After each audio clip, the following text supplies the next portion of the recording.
Saya masuk Islam itu pertama-tama bukan karena perempuannya, bukan karena juga materi, bukan karena cari pamor. Saya sudah punya pamor, saya sudah punya panggung sendiri, ya. Di kalangan mahasiswa saya punya panggung sendiri gitu, ya. Kedua, saya masuk Islam itu karena Bible itu sendiri, Alkitab itu sendiri yang menjelaskan, ya. Karena sebelumnya selama saya dari lahir kan agama saya itu kan agama warisan nenek moyang saya, bukan pilihan saya. Saya mengikuti. Ya saya gereja, gereja itu kan datang bawa Bible atau Alkitab kan, baca ayat renungan yang menjadi renungan tema di gereja, udah pulang, bayar apalah kolektah uang pembangunan. Gitu-gitu doang aja tiap hari minggu gitu. Jadi di satu ketika saya ini di tahun 2021 saya merasa lihat YouTube gitu. Kok ada orang muslim ya mengurusi agama saya gitu. Saya cari tahu gitu. Saya marah dong, kok Yesus dikatakan bukan Tuhan. Yesus itu adalah hanya manusia, bla bla bla panjang lebar lah. Mulai, Oh marah ya, mulailah waktu itu marah ya deh ya? Waktu itu marah ya kamu ya? Dan marah, kamu marah. sempat menghujat. Kamu juga sempat menghujat Islam ya?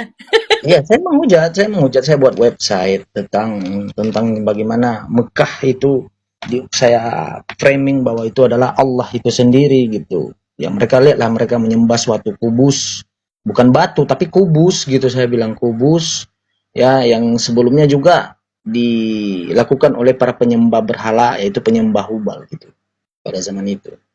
Jadi saya buat website pada saat itu. Terus saya masuk di TikTok. Di TikTok saya memang menghujatnya minta ampun. Saya bukan pakai akun ini, akun saya dulu akun kafir lah ya. Saya menghujat datang sama ada apologet kita seperti Unirifa. Saya menyerang pribadi, menyerang Nabi, menghinakan Nabi. Ya begitu juga Tuhannya umat Muslim gitu. Begitu juga kepada Bang Zuma, ya para apologet.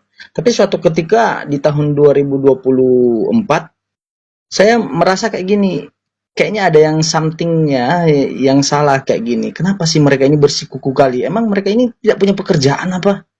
Ya kan? Kalau dibilang tidak punya pekerjaan nggak mungkin gitu. Ngapain lah mereka mengurusi? Saya mencoba untuk menghilangkan doktrin gitu. Saya buatlah akun. Inilah akun pertama saya tahun 2024, Gmail. Saya masuk dalam komal tanpa menghujat. Seolah-olah ingin belajar gitu. Saya mau melihat pemahaman mereka. Saya netralkan diri saya gitu. Jadi saya malahan justru terkejut kok umat muslim ini kok lebih mengerti Bible daripada kami lah gitu ya. Kami ini kan dari lahir gitu ke Kristenan gitu. Kami pemakan babi gitu. Ya, darah babi itu adalah di darah kami gitu. Jadi ketika saya belajar, saya cari tahu, saya bawa Bible, saya catat semua apa yang apa, rutin tiap hari. Nah, sebelum itu saya berapologet. Apologet itu saya membela iman Kristen. Saya dulu bareng sama Komal Mikana. Saya dulu Protestan gitu, Tritunggal gitu.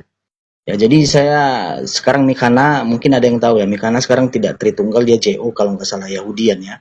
Kalau saya pindah ke Muslim gitu. Di Oh, satu Masya titik Allah. saya mempelajari bahwa agama, cari kitab yang memang ada sepaket di dalamnya komplit, ada agama, ada aturan di sana, tetapi itu berasalkan dari Tuhan itu sendiri gitu. Dari semua kitab, saya hanya menemukan satu adalah Al-Quran.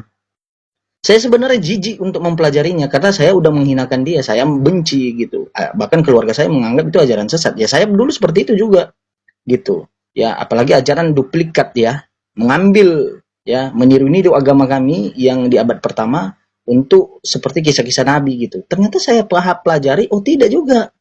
Beda. Hanya oknumnya yang sama tetapi penceritaannya yang berbeda gitu. Jadi saya coba pelajari tentang Islam ini ya.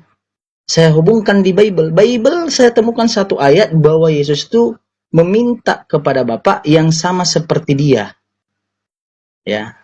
Yang sama seperti dia agar diikuti karena waktunya tidak cukup. Sebab Yesus itu kan datang ke untuk Bani Israel. Itu tertera di Matius 7 nomor 15 ya. Nah, di dari Matius 7:15 itu saya baca gitu kepada nabi-nabi palsu itu seperti apa. Oh, ternyata nabi-nabi palsu yang dinubuatkan bukan Nabi Muhammad gitu. Karena baginda Nabi Muhammad itu dia itu tidak pernah bertemu Kristus. Itu yang menjadi problem gitu. Jadi kenapa saya dulu menghinakan Nabi Muhammad ini menjadi penyesat gitu di dalam Bible? Justru yang menjadi penyesat itu adalah Paulus gitu, karena dia hanya satu-satunya yang bertemu di padang pasir bahwa dia bertemu Kristus gitu. Bahkan di Galatia 1 nomor 1, Galatia 1 nomor 11 disebutkan yang bertemu dengan dia itu adalah manusia, bukan manusia dan bukan anak manusia. Sementara Yesus sudah mewanti-wanti sebelum dia itu terangkat di langit. Dia mengatakan penyesat itu akan bertemu samaku di padang pasir. Kedua, ya aku kedatanganku nanti kedua kali sebagai manusia. Paulus mengatakan bukan anak manusia, berarti bukan Yesus gitu. Kontras lah di otak saya gitu. Saya pelajari tentang Kristen lebih dalam. Saya putuskan, saya lihat Kristen ini timbulnya kapan gitu. Rupanya di Kisah Para Rasul, pertama kali di Antioquia. Paulus mengatakan pertama kali, inilah pengikut Kristus. Selama setahun lamanya mereka tinggal bersama, pertama kali disebutkan pengikut Kristus atau Kristen. Lah, dalam hati saya berarti Yesus tidak melegitimasi namanya Kristen.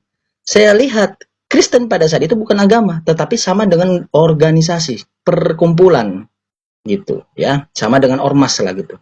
Jadi di Konsili Nikea nanti baru ditetapkan menjadi sebuah aliran gitu, aliran sebuah kepercayaan atau agama gitu, yang diyakini gitu. Tetapi dengan proses melantik Tuhan itu, Yesus itu sebagai Tuhan gitu, ya. Jadi saya putuskan masuk Islam, diam-diam. Ketika saya masuk Islam, saya berapologet masih Kristen.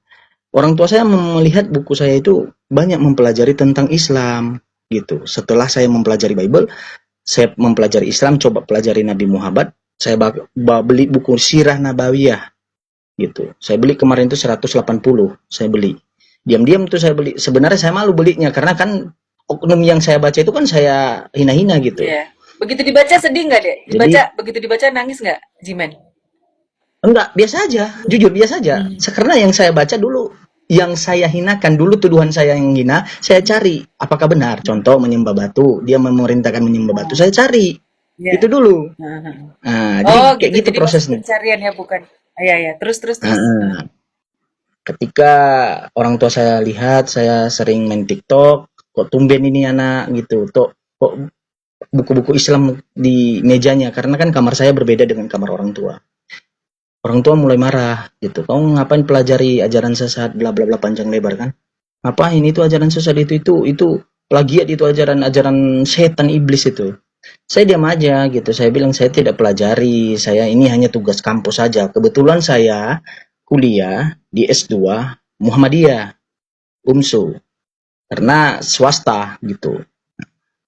Lumayan juga akreditasinya karena kami kan kalau ngejar akreditas banyak tuh China banyak tuh orang-orang Batak yang non Muslim, orang Nias juga yang kuliah di sana.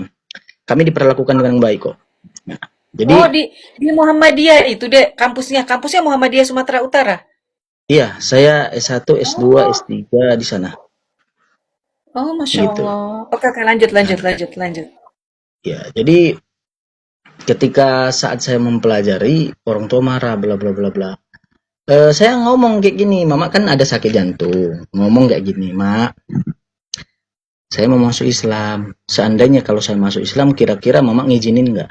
Belum panjang marah-marah tadi. Ya, itu padahal aku hanya nanya secara pribadi. Mama ngomong sama bapak mau ngomong sama adiknya yang pendeta di kampung. Berantem lah, ya. Saya dimarahi, bla bla bla bla bla. Saya tidak boleh keluar, kalau keluar dipantau gitu, harus bersama mama gitu, ya. Mulailah saya lihat bapak saya kan mulai membatasi saya pada kunci mobil saya, padahal itu hasil kerja saya, tapi saya dibatasi untuk keluar dalam fasilitas apapun gitu. Nah, selanjutnya tibalah saya pernah live, orang tua saya melihat saya mempelajari, membantah umat Kristen bahwa Yesus itu bukan Tuhan. Saya malah dibanting handphone saya. Nah, dari situ saya bilang, kenapa sih mama ini orang tua saya ketakutan gitu, ya. Kalau memang itu adalah suatu kebenaran dalam agama saya, udah rileks saja gitu, ya kan? Ngapain harus takut gitu? Mau meyakinkan hati saya. Saya pelajari beberapa bulan, kemudian tiba-tiba saya dalam hati bilang, masuk Islam dulu lah, baru pelajari lebih dalam. Ya, masuk Islam tidak salah untuk mencoba. Toh nanti kan bisa balik lagi kalau seandainya saya Islam ini salah, gitu. Aduh, Saya syahadat, saya sempat ngomong syahadat, gitu. Nah, terus. saya syahadat itu pertama kali di Aceh gitu sama teman saya. Kebetulan anggota kerja saya dulu ada kerja juga ya, anggota. Saya bilang, kamu di kampung ada nggak yang bisa syahadatkan? Dia tertawa lihat saya, dia tidak percaya karena depan dia dulu saya sering makan B2 ya. Nah, ngarang-ngarang aja lu bos. Enggak serius. Katanya kalau di Aceh saya di kampung ada, tapi ustadz desa gitu. Ya udah nggak apa-apa bawa aja. Tapi saya nggak bisa karena ini pekerjaan nanti eh, terbengkalai gitu. Ya udahlah, kasih alamatnya. Saya ke Aceh naik bus malam-malam. Izin sama orang tua, seolah-olah saya itu adalah kerja di sana gitu. Izin sama orang tua. Karena kan saya diawasi gitu. Diberikan. Nah, saya syahadat pertama kali di sana jam setengah 10 pagi. Saya syahadat.